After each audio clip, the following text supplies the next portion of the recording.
IRDAI की एक बहुत ही बड़ी वैकेंसी 11 तारीख को निकली है, आप सभी को पता होगा। मैं और मेरी पूरी टीम ने इसको कवर किया था नोटिफिकेशन को, और उसके साथ साथ बहुत सारी चीज़ें कि कैसे जो है आपको तैयारी करनी है, क्या आपकी कैसे आपका फॉर्म भरा जाएगा, क्या एग्जाम पैटर्न है, सिलेबस वगैरह वगैरह सारी चीज़ें हम डिस्कस कर चुके हैं। आज मैं एक बेहद ज़रूरी टॉपिक के साथ यहाँ पर आई हूँ, क्योंकि आई एम श्योर ये वो वाला फेज चल रहा है जहाँ पर आप एग्जाम का ये जो फॉर्म है ये भरने लग रहे होंगे, है ना, क्योंकि 11 तारीख से ऑलरेडी फॉर्म भरा जाना शुरू हो चुका है और 10 मई तक ये फॉर्म भरा जाएगा। तो तुरंत जो है इसको भर लीजिए, एंड मोमेंट के लिए वेट मत करिए, ठीक है। मेरा नाम पिंकी है, मैं आपके करंट अफेयर्स यहाँ पर लेती हूँ। IRDAI के लिए भी जनरल अवेयरनेस और करंट अफेयर्स में ही आपके यहाँ पर लेने वाली हूँ। तो शुरू करते हैं। जैसा कि आपने देख ही लिया होगा कि क्या अगर आप सिर्फ ग्रेजुएट हैं तो क्या इस फॉर्म के लिए एलिजिबल हैं?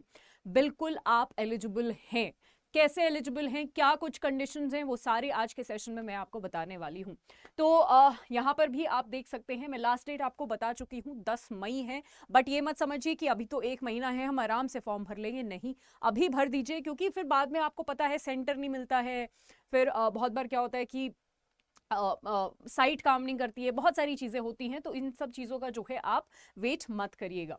चलिए, सो यहाँ पर मुद्दे पे आने से पहले मैं एक आध चीजें आपको बता देना चाहती हूँ। यहाँ पर 45 नंबर ऑफ वैकेंसीज हैं, उसमें भी अच्छा ये जो पोस्ट है ये असिस्टेंट मैनेजर की है, यानी बेहद बहुत ही प्रेस्टिजियस ये पोस्ट है, ठीक है। आपकी 1,30,000 सैलरी है, ये हम काफ़ी बार डिस्कस कर चुके हैं, तो आप वैसे ही समझ सकते हैं। असिस्टेंट मैनेजर है, ठीक है, जिसमें आप जो है प्रमोशन होकर आप कहाँ पहुंच सकते हैं, आप अंदाजा लगा सकते हैं, ठीक है। यहाँ पर आपको जनरल कैटेगरी में 20 सीट्स मिलेंगी, उसके बाद EWS 4 सीट्स, OBC की 12 है, शेड्यूल कास्ट और शेड्यूल ट्राइब्स की 6 और 3 है। इन टोटल आपकी 45 सीट्स हैं, ठीक है। चलिए, डेट्स हम आपको बता चुके हैं। एग्जाम की डेट अभी यहाँ पर नहीं आई है, जैसे ही आएगी हम लोग आपके साथ शेयर कर देंगे। अब सबसे इंपॉर्टेंट क्वेश्चन जिसके लिए आज मैं आप सभी के साथ जुड़ी हूं कि क्या अगर मैं मैम ग्रेजुएट हूं, ठीक है, अगर नॉर्मल किसी भी ग्रेजुएशन से मैंने किया है तो क्या मैं एलिजिबल हूं? तो सबसे पहले मैं इसी क्वेश्चन का आपको जवाब देना चाहती हूं, ठीक है। स्पेसिफिक एलिजिबिलिटी और क्वालिफिकेशंस देखने से पहले जो एक कॉमन ग्रेजुएशन मांगी हुई है वो मैं आपको बता देती हूँ। तो यहाँ पर जर्नलिस्ट की पोस्ट निकली है 20, जो कि सबसे ज्यादा पोस्ट है, ठीक है। अच्छा, अब आप ये मत समझिए कि मैम 20 ही तो पोस्ट है। देखिए, एग्जाम जो है वो बहुत प्रेस्टिजियस है ना। एग्जाम और पोस्ट भी तो इतनी प्रेस्टिजियस है, तो थोड़ा कंपटीशन तो डेफिनेटली मिलेगा, बट हम तैयारी भी तो करेंगे, है ना। तो इस चीज से डरने की जरूरत नहीं है। इस चक्कर में शायद बहुत सारे बच्चे इसका फॉर्म ही ना भरे, इसलिए आपको जरूर भरना है, राइट, और हमारे साथ तैयारी भी शुरू कर देनी है। ओके, सो 20 सीट है, ठीक है। और यहां पर बोला हुआ है graduation with minimum 60% marks. Graduate अगर आप हैं किसी भी स्ट्रीम से, मैटर नहीं करता, अगर आपके 60% नंबर आए हैं ग्रेजुएशन में तो आप एलिजिबल हैं।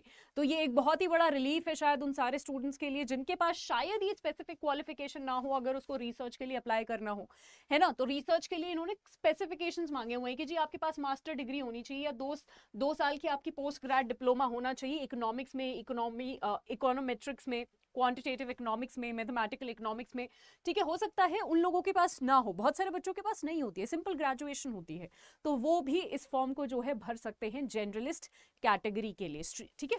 अच्छा, उसके साथ साथ यहाँ पर फाइनेंस, लॉ, एक्चुरियल और IT के लिए भी यहाँ पर स्ट्रीम के लिए 5 नंबर ऑफ पोस्ट निकली हैं, ठीक है। जिनके लिए यहाँ पर अगर मैं एक्चुरियल के लिए बात करूँ तो ग्रेजुएशन है, मिनिमम 60% मांगा हुआ है, and 7 paper pass in IAI age पर 2019 का करिकुलम, ठीक है। फाइनेंस के लिए ग्रेजुएशन आपकी मांगी हुई है 60%, बट आपका यहाँ पर नॉर्मल ग्रेजुएशन नहीं है, it should be in ACA, AICWA, ACMA, ACA, ACS या फिर CFA, ठीक है। उसके बाद लॉ में आपकी बैचलर्स डिग्री होनी चाहिए, लॉ में ही होनी चाहिए 60% मार्क्स के साथ।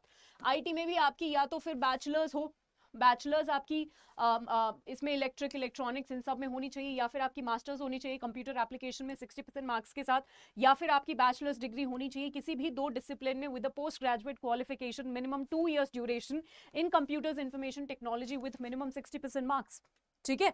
सो आप जो है अपने अकॉर्डिंग जिसमें भी आप एलिजिबल हैं आप ये भर सकते हैं। अब आई एम श्योर आपका ये क्वेश्चन होगा कि क्या मैं 2 पोस्ट के लिए अप्लाई कर सकता हूं? बिल्कुल आप कर सकते हैं।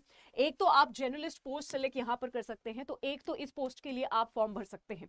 दूसरा, ठीक है, दूसरी कौन सी पोस्ट के लिए भर सकते हैं? दूसरी इनमें से कोई भी, actuarial, accountants, accounts, legal, IT, research, ठीक है, इनमें से एक सेलेक्ट कर सकते हैं और एक आपकी जनरल होगी।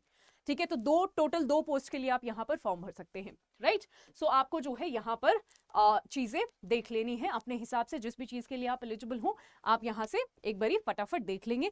तो मुझे आपको यही बताना था, अगेन रिक्वेस्ट करूंगी कि फटाफट जो है फॉर्म भर लीजिए और इसकी प्रिपरेशन तुरंत शुरू कर दीजिए। एग्जाम की डेट भी कभी भी आ सकती है, ठीक है। 1 महीने तक फॉर्म भरा जा रहा है तो 1 महीना अच्छा खासा हमारे पास है तैयारी शुरू करने के लिए। डेट का इंतजार मत करिए, अगर डेट आने के बाद तैयारी शुरू करी तो पक्का ही आपका सिलेक्शन नहीं होगा 100%। फिर तो लिखवा के ले लो कि सिलेक्शन नहीं हो रहा है। अगर आज से तैयारी शुरू नहीं करी, क्योंकि कंपटीशन देख रहे हो, कंपटीशन बहुत ज्यादा है। सारे आरबीआई वाले बच्चे भरने वाले हैं, सारे नाबार्ड वाले बच्चे भरने वाले हैं, हो सकता है यूपीएससी वाले बच्चे भी भरें। मैं आपको डरा नहीं रही हूँ, यहाँ पर रियलिटी बता रही हूँ कि मेहनत डेफिनेटली करनी पड़ेगी और वो मेहनत आप हमारे साथ कर सकते हैं। हमारा जो बैच है वो 24 तारीख को शुरू होने वाला है यहाँ पर IRDAI का। ये हमारी एक्सपर्ट टीम है, अलग अलग सब्जेक्ट्स के लिए हम लोग जो है आपको सारी चीजें करवाने वाले हैं। 24 अप्रैल से हमारा ये बैच शुरू होने वाला है, जिसमें आपको क्या क्या चीजें मिलेंगी। आपको 250 आवर्स की लाइव और रिकॉर्डेड सेशंस मिलेंगे, ठीक है। आपको इंटरव्यू क्लासेस भी मिलेंगी, यानी फेज 1 फेज 2 मॉक इंटरव्यू सारी तैयारी आपको यहाँ पर करवाई जाएगी। टेस्ट की भी यहाँ पर प्रैक्टिस करवाएंगे हम लोग आपको, ठीक है। चलिए, अब एक और क्वेश्चन कि मैम ये क्या बैंक महापैक का पार्ट है? बिल्कुल, ये बैंक महापैक प्लस का पार्ट है, ठीक है। सो आप वहां से भी इसमें एनरोल कर सकते हैं। 24 तारीख डेट याद रखिएगा, लिमिटेड सीट्स है, बहुत सारे स्टूडेंट्स जो हैं इसके लिए फॉर्म भरने वाले हैं। तो मैं चाहती हूं कि हमारे जो स्टूडेंट्स हैं वो डेफिनेटली जो है इसके लिए एनरोल करें, वो बिल्कुल भी मिस इसको ना करें। एक बार मैं थोड़ा सा डिटेल में आपको बता देती हूँ कैसे करना है। सबसे पहले आपको करना है अड्डा 24/7 का एप्लीकेशन डाउनलोड, क्योंकि जब आप ऐप डाउनलोड करते हो आपको 1% ज्यादा डिस्काउंट मिलता है। देखिए कैसे करना है, हमें ऐप डाउनलोड किया, ऐप डाउनलोड करने के बाद हमें यहाँ पर रेगुलेटरी बॉडीज पर भी हम जा सकते हैं या फिर बैंक महापैक पर भी हम जा सकते हैं, ठीक है। अगर आपको अलग से ये खरीदना है, राइट, सो आपको जो है IRDAI यहाँ पर दिखा, राइट। चलिए, यहाँ पर आप देख सकते हैं IRDAI का 22 तारीख को हमारा वेबिनार भी है, इसको भी आप अटेंड कर सकते हैं। बट आपको 24 तारीख के लिए ये जो है 24 अप्रैल से हमारा जो कोर्स शुरू हो रहा है, लिमिटेड सीट्स हैं, 500 सीट्स हैं, तुरंत इसमें एनरोल कर लीजिए। चीजें मैं आपको बता चुकी हूँ, तीनों स्टेजेस की तैयारी करवाई जाएंगी, सारे सब्जेक्ट्स, सारी डेली PDF आपको मिलेंगी, है ना। Live recorded sessions, mentoring sessions, doubt clearing sessions, test practice, सब कुछ आपको करवाया जाएगा, राइट। करना क्या है, करना आपको ये है कि आपको जो है यहाँ पर सबसे पहले एनरोल पर क्लिक करना है, बाय नाउ पर क्लिक करना है और एक छोटा सा कोड यूज करना है जिससे कि ये पूरा कोर्स आपके लिए अफोर्डेबल हो जाएगा, राइट, विच इज Y674। जैसे ही आप Y674 यूज करेंगे और यहाँ पर अप्लाई करेंगे तो ये पूरा कोर्स आपका 3127 का पड़ेगा, which is very very affordable for such a prestigious exam, ठीक है। और जहां पर आपको तीनों स्टेजेस की तैयारी भी करवाई जा रही है, राइट। चलिए, all right then, thank you so much, आज के लिए इतना ही। Have a wonderful day ahead, bye bye.